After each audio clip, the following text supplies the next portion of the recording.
well-being citizens of the world. This is a message from Anonymous. The United States Department of Defense officially released 3 UFO videos that had previously been made available to the public through Tom DeLonge's To the Stars Academy. The videos, which have been widely available through credible sources for a few years now, show Navy pilots encountering an object in the sky that they could not identify. The whole fleet of them, look on the ASA. My gosh. They're all going against the wind. The wind's 120 knots from the west. Look at that thing, dude.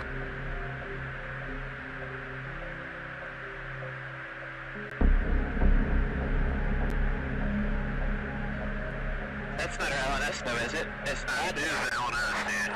Well, if there's like a thing, it's rotating.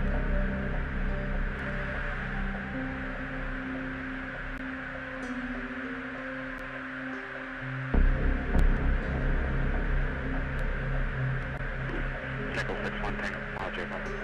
Oh, got it! Woohoo! Roger.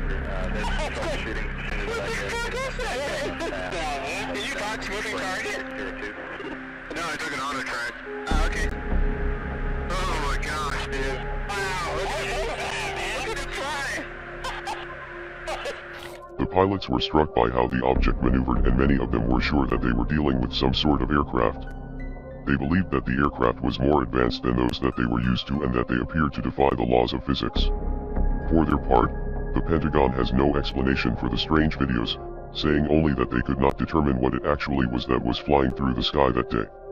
This announcement is so shocking because it is a rare admission of ignorance from one of the most powerful intelligence organizations on the planet. In fact, this is the first time that the Pentagon has released videos of UFOs and given such a formal response.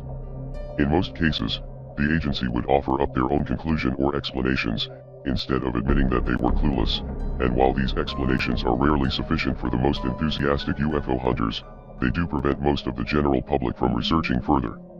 This time, however, the Pentagon felt that it needed to address the videos because they had been so widely reported in the media.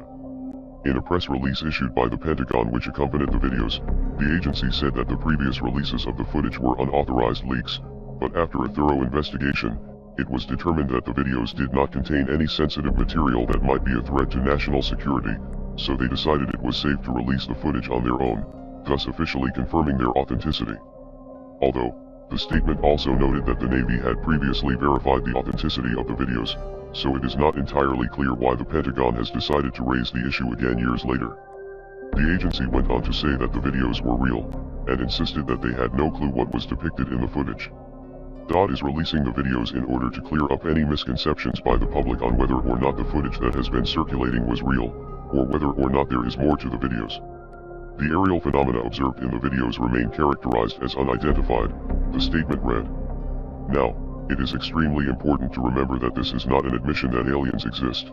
This is merely an admission that Navy pilots encountered a UFO. There is a big difference between these two scenarios which is very important to recognize. UFO simply means unidentified flying object, and these objects can have a variety of different explanations, one being the extraterrestrial hypothesis. However, it is also possible that this could have been some sort of advanced military aircraft or drone, made by humans, or it could have not even been an aircraft at all. According to the Navy and the Pentagon, it could have been anything. Former Senate Majority Leader Harry Reid of Nevada believes that there is more to the story, and says that the government has much more information on UFOs that are still being kept behind the scenes. Reid said in a recent Twitter post that the materials recently released by the Pentagon are merely scratching the surface of what is actually available. Despite the nebulous nature of these videos, UFO enthusiasts and independent researchers have been encouraged by this revelation, and are hoping for a new era in disclosure. We have also seen an increase in anons around the world digging deeper into these issues, in hopes of revealing some of the top secret materials that Senator Harry Reid has alluded to. In the months and years to come, we hope to see more leaks and hopefully even more confirmations from official sources. We are Legion. Expect us. Now that the new and improved Bill Gates has dominated the headlines for years, many people have forgotten about the accusations of stealing ideas from others in your industry and then relentlessly using intellectual property laws against anyone who threatened your dominance.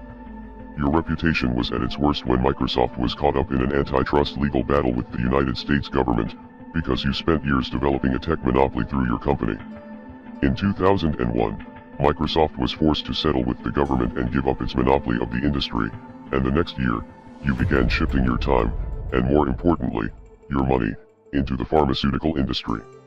This time around, you have come to dominate an industry as an outsider, through stock investments and charitable organizations that are not bound to the same regulations as a publicly traded company.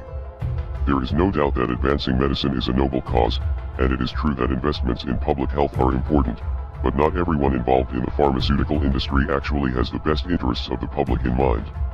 As with any industry, it all comes down to the almighty dollar. There are some people in the industry who have good intentions, but judging by your track record at Microsoft, you are not someone who can be trusted. And let's not forget that just months ago, you were in the news because your relationship with the disgraced human trafficker Jeffrey Epstein was being exposed. Now, as frightened people around the world are demanding solutions and looking to people like you for answers, you have advocated for some extremely draconian measures, including a surveillance system to track down anyone who might be infected.